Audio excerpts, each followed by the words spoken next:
తెలంగాణ శాసనసభ సమావేశాలు నిరవధికంగా వాయిదా పడ్డాయి. కాంగ్రెస్ ప్రభుత్వం అధికారం చేపట్టాక తొలి సమావేశాలు 6 రోజుల పాటు జరిగాయి. 6 రోజుల్లో 26 గంటల 33 నిమిషాల పాటు సభ జరిగిందని స్పీకర్ గడ్డం ప్రసాద్ కుమార్ ప్రకటించారు. 6 రోజుల సభల్లో 19 మంది సభ్యులు ప్రసంగించారు. ఈ సమావేశాల్లో 2 షార్ట్ డిస్కషన్లు జరిగినట్లు స్పీకర్ వెల్లడించారు. అటు శాసనసభలో ఫైనాన్స్, విద్యుత్పై శ్వేత పత్రాలను విడుదల చేసింది ప్రభుత్వం. సభలో కాంగ్రెస్ నుంచి 64, బీఆర్ఎస్ నుంచి 39, బీజేపీ నుంచి 8, ఎంఐఎం నుంచి 7, సిపిఐ నుంచి 1 ఎమ్మెల్యే ఉన్నట్లు స్పీకర్ ప్రకటించారు. కాంగ్రెస్ పార్టీ అధికారంలోకి వచ్చిన తర్వాత నిర్వహించిన తొలి సమావేశాలు ఆద్యంతం వాడివేడిగానే కొనసాగాయి. చివరి రోజు విద్యుత్ అంశంపై హాట్ చర్చ జరిగింది. అసెంబ్లీలో బీఆర్ఎస్ కాంగ్రెస్ మధ్య మాటల యుద్ధం సాగింది. హరీష్ రావు వ్యాఖ్యలను తీవ్రంగా ఖండించారు పొన్నం ప్రభాకర్. తెలంగాణ ఇచ్చింది కాంగ్రెస్ పార్టీ అని, దొంగలంటే భుజాలు తడుముకుంటున్నారని ఎద్దేవా చేశారు. ఓల్డ్ సిటీ మీద ప్రజల మీద తన అక్కసును వెలగుచ్చే ప్రయత్నం చేసినారు.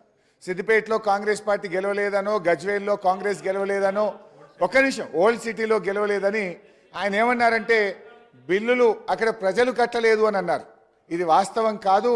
అక్కడేదన్నా ఒక లిఫ్ట్ ఇరిగేషన్ ప్రాజెక్టుదో ఒక ఇండస్ట్రియలిస్ట్ ఎవరైనా కట్టకపోతే ఇవాళ మీరు ప్రభుత్వంలో ఉన్నారు కనుక మీరు ఆ బిల్లులు వసూలు చేయండి తప్ప మొత్తం ఆ నియోజకవర్గ ప్రజల్ని బదనాం చేసే విధంగా మాట్లాడడం సబబు కాదు అని మీ ద్వారా. వాటర్ ప్రాజెక్టుదా ఇంకేదా ఆ డెఫినేషన్లో పోలేదు.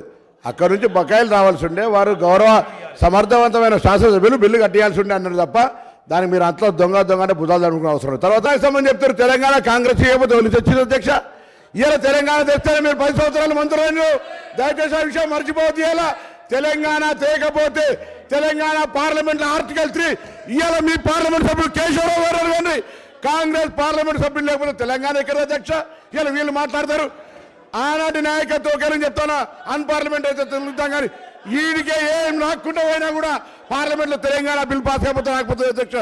ఆనాడు స్పీకర్, లోక్సభ స్పీకర్, ఆనాడు సభ్యులు పోడియం దగ్గర లొల్లైతుంటే కూడా బిల్లు ఏ విధంగా పాద్యాలు చేస్తే ఇట్లా మాట్లాడితే ఇట్లా బరుగుతే ఎట్లా నడుస్తాయి అధ్యక్ష?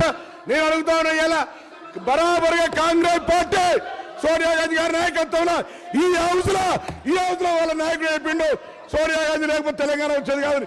ఇవాళ ఇట్లా మాట్లాడితే ఎట్లా అధ్యక్ష?